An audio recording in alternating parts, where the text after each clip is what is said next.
Before disconnecting a car battery, switch the ignition off and remove the key. You'll need a spanner or socket to loosen the terminals. The size varies between cars, but 10mm is very common. First, disconnect the negative terminal. Look for the minus symbol.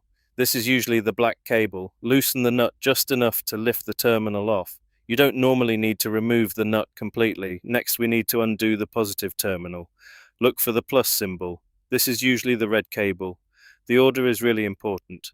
If we removed the red positive terminal first and the spanner accidentally touched the metal body of the car, it could short the battery and cause a big spark. Removing the negative terminal first prevents this. To reconnect the battery, we do the opposite. Connect the positive terminal first and tighten it. Then connect the negative terminal and tighten that. And that is it. I hope this video has helped you. Please leave a comment if it has and subscribe for more helpful videos like this next one.